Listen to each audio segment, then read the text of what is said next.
हाँ जी बेटा। अब जो नेक्स्ट टॉपिक आता है वो आता है रामसर साइट।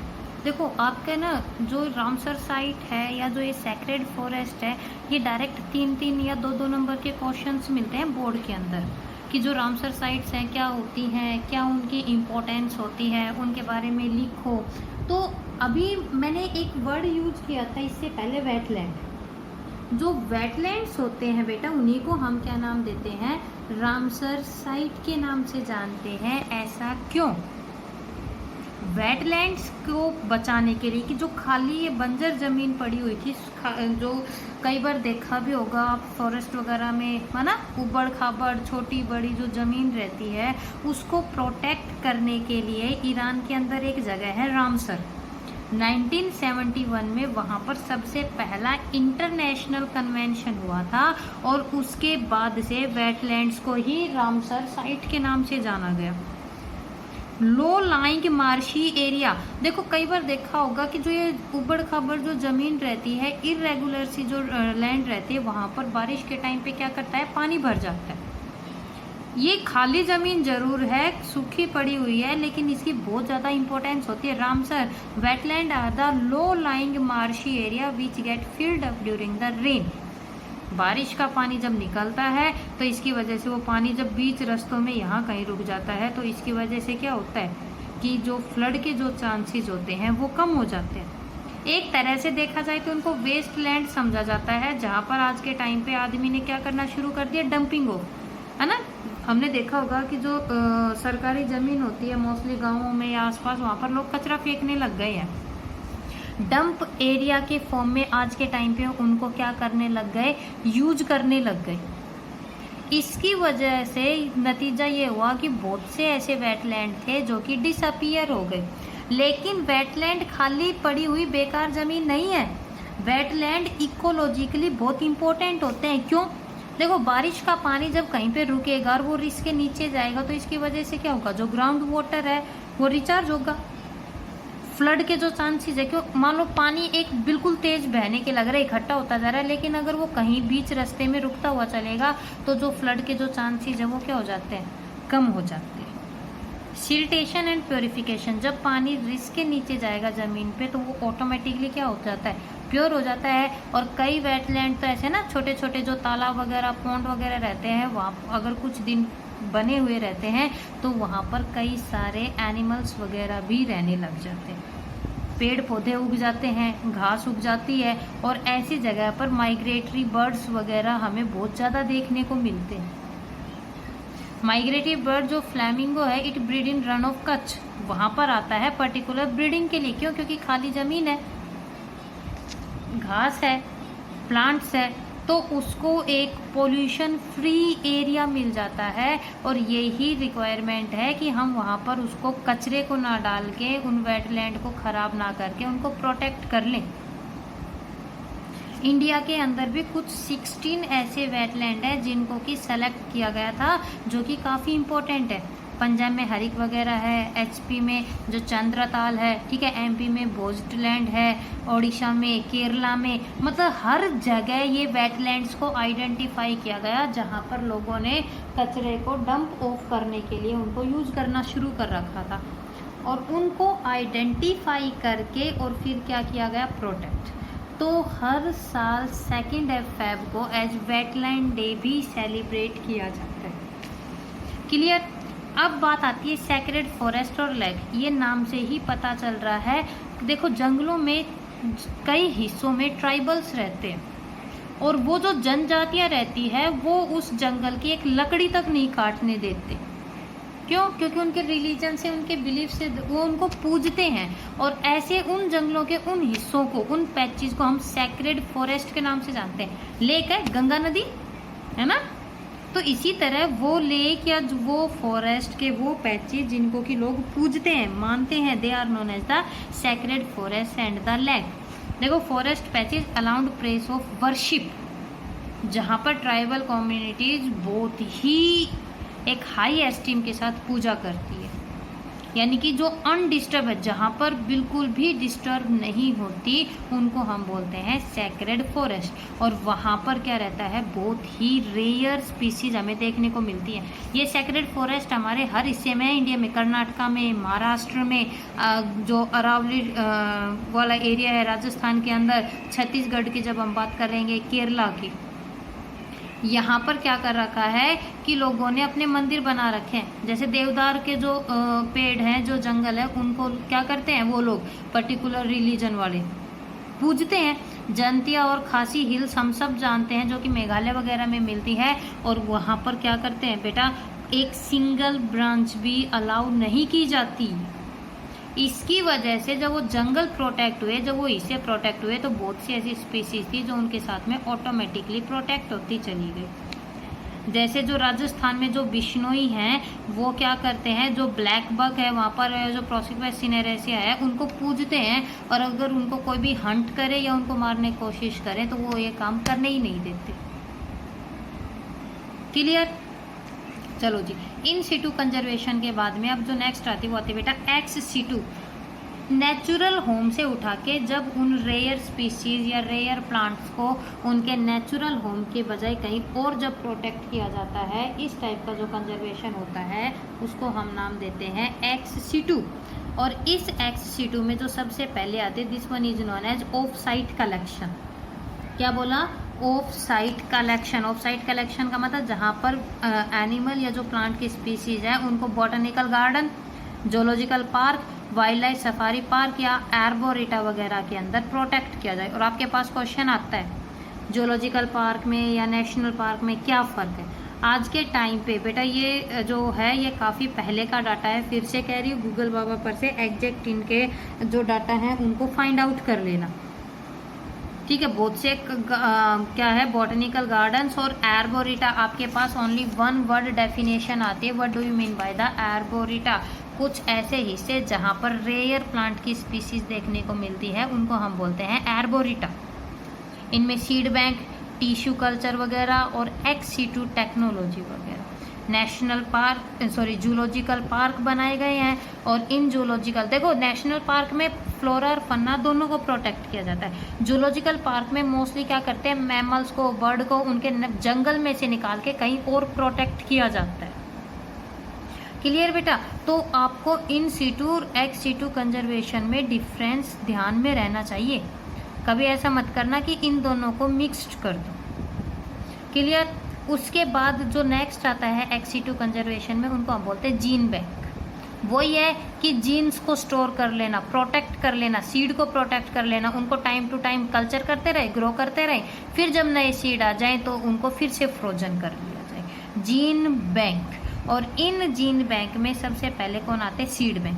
जो सीड्स होते हैं वो दो टाइप के सीड्स होते हैं बेटा। कौन कौन से? पहले जिनको कि हम बोलते हैं ऑर्थोडॉक्स, और दूसरे जिनको कि बोलते हैं रिकैल्सिट्रेंट। ऑर्थोडॉक्स जिनमें अगर 5% भी मॉइस्चर मिला बचा तो वो उस चीज़ को क्या कर जाएंगे बेटा, सर्वाइव कर जाएंगे। और लगभग उनको टेम्परेचर पे रखा जाता है -10 to -20 डिग्री सेल्सियस। रिकैल्सिट्रेंट, अगर इनमें मॉइस्चर बिल्कुल कम हो गया तो इनकी डेथ हो जाएगी। टी, कोको, जैक फ्रूट और कोकोनट। क्लियर? तो यानी कि क्या किया जाता है बेटा, सीड्स को क्या किया जाता है, प्रोटेक्ट किया जाता है, क्योंकि सबको पता है कि ये वाला सीड इतने दिन में खराब हो जाएगा। तो सीड को प्रोटेक्ट कर लिया, उन सीड को टाइम टू टाइम ग्रो करते रहेंगे। फिर जब नए सीड उनको मिल जाते हैं तो पुराने वालों को या अगर प्रोटेक्ट होते हैं ठीक है, अदरवाइज नए सीड्स को क्या कर लिया जाता है, प्रोटेक्ट कर लिया जाता है। ऑर्किड्स वो हिस्सा जहाँ पर लगभग सारी जितनी भी जो पॉसिबल वेराइटीज़ है प्लांट्स की, उनको ग्रो किया जाता है, उनको हम बोलते हैं orchid. Tissue culture, first unit से ही हम टिश्यू कल्चर करते आए हैं ना, कैलस की formation, embryo, pollen grain culture. Cultures के थ्रू रैपिड जो मल्टीप्लिकेशन होता है, माइक्रो प्रोपेगेशन, प्लांट्स को ग्रो किया जाए और उसको प्रोटेक्ट किया जाए। एक होता है बेटा क्रायो प्रिजर्वेशन, किसी भी सेल को, किसी टिश्यू को, किसी एम्ब्रियो को या किसी गैमेट को -196 डिग्री लिक्विड नाइट्रोजन पे प्रोटेक्ट करना। नीट का क्वेश्चन है, किसको? टिश्यू को, ठीक है। एम्ब्रियो एनिमल सेल या उसकी टिश्यू को या गैमिट को -196 डिग्री सेल्सियस लिक्विड नाइट्रोजन में प्रोटेक्ट करना, इसी को हम बोलते हैं क्रायो प्रिजर्वेशन। तो जो हमने ये बायोडाइवर्सिटी वाला किया, ये बहुत बहुत बहुत ज़्यादा इंपॉर्टेंट है कि इन सीटू में हमने क्या क्या पढ़ा, हॉटस्पॉट और प्रोटेक्टेड एरिया, जिसमें कौन कौन आए थे, सेक्रेड फॉरेस्ट, बायोस्फीयर रिजर्व और नेशनल पार्क। एक्स-C2 में आए sacred plants, home garden, seed bank, ठीक है, बोटानिकल गार्डन, आर्बोरिटा, जोलॉजिकल पार्क और एक्वेरिया, ये है। और इनके बीच में आपको डिफरेंस पता होना चाहिए, ठीक है। हॉटस्पॉट हम ऑलरेडी कर चुके हैं कि हमारे इंडिया में भी हॉटस्पॉट है, क्योंकि इसके ऊपर 2 या 3 नंबर का डायरेक्ट क्वेश्चन पूछा जाता है कि हाईली स्पीसीज जो रिच एरिया रहते हैं उन्हीं को हम हॉटस्पॉट के नाम से जानते हैं। कई बार पूछा जाता है कि क्यों हॉटस्पॉट, किस बेस पे बनाया जाता है। देखो वहाँ पर कितनी स्पीसीज है, कौन कौन सी जो स्पीसीज की डाइवर्सिटी है, यानी कि कितनी वैरायटीज हैं, कितना उनका नंबर मिलने के लग रहा है, ठीक है। इसके अलावा डिग्री ऑफ एंडेमिज्म कि कितना खतरा है किसी स्पीसीज को खत्म होने का, इन्हीं बेसिस पे क्या किया जाता है बेटा, हॉटस्पॉट को बनाया जाता है। क्लियर। और जब हम बात करेंगे इन हॉटस्पॉट की तो 3 हमारे इंडिया के ही थे, कौन कौन से, वेस्टर्न घाट, इंडो बर्मा और इसके अलावा हिमालय। कि जब हम वेस्टर्न घाट की बात करेंगे, जो इंडिया का वेस्टर्न जो तटीय क्षेत्र जो रह गया वेस्टर्न वाला, वहाँ पर जो कि लगभग 1600 किलोमीटर का एरिया कवर करता है। कहाँ कहाँ, महाराष्ट्र में, कर्नाटका में, तमिलनाडु में और केरला में, जो कि लगभग श्रीलंका तक पहुँचा हुआ है, ठीक है। कहाँ तक पहुँचा हुआ है बेटा, श्रीलंका, साइलेंट वैली केरला की हम जानते हैं, जो कि इस चीज़ को कवर कर जाए। इंडो बर्मा, भूटान से लेके म्यांमार के हिस्से तक का जो एरिया कवर करता है, किधर, नॉर्थ ईस्ट की तरफ। और हिमालय, जो हिमालय वाले रेंजेस जो है नॉर्दर्न या जो नॉर्थ वेस्टर्न हाई माउंटेन जो रेंजेस को कवर करता है।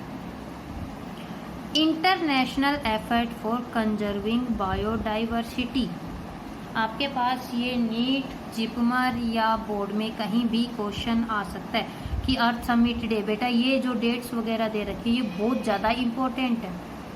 रियो डी जेनेरियो में अर्थ समिट हुआ था सबसे पहले 1992 में, और उसको 152 नेशन थे, 152 नेशंस थे जिन्होंने की साइन किया था।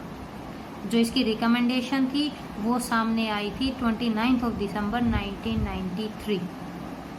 इंडिया भी इसका पार्ट बना अर्थ समिट का, वो बना था 1994 में।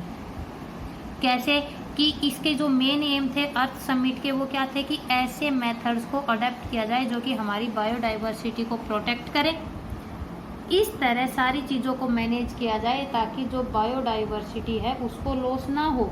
बायोडाइवर्सिटी को लॉस ना होने का मतलब है कि ऐसे मेथड्स अडॉप्ट किए जाए कि एट प्रेजेंट पॉपुलेशन उसको यूज भी कर ले और इन फ्यूचर के लिए हम उसको क्या कर दे, प्रोटेक्ट भी कर दे। एजेंडा 21 ए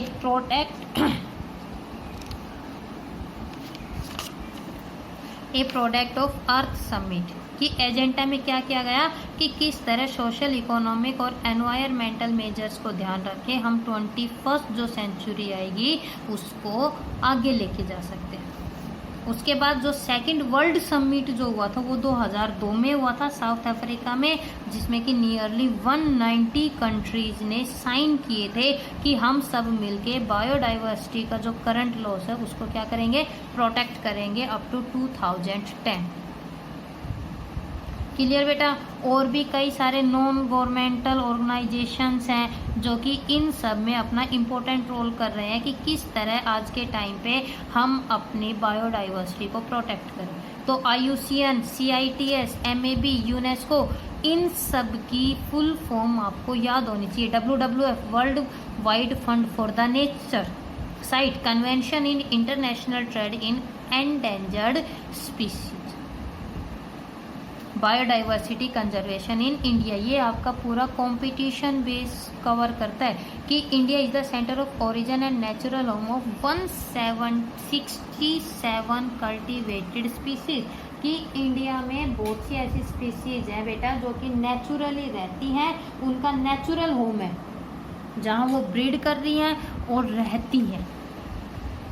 320 वाइल्ड रिलेटिव क्रॉप प्लांट्स है, जिसमें राइस, शुगर केन, मिलेट, बनाना, मैंगो, जैक फ्रूट, कटहल हम जिसको बोलते हैं, ककर बीट वगैरह आ जाती हैं, cadmium, black pepper, ginger. That means हमारी जो बायोडाइवर्सिटी वो बहुत ज़्यादा रिच है। इसी तरह हमारे यहाँ पर जो एनिमल की स्पीसीज है वो सिर्फ हमारे यहाँ पर ही मिलती है ना। बैम्बू और जो कॉटन वगैरह है वो एक्चुअल में कहाँ पर ओरिजिन हुआ उनका, इंडिया के अंदर।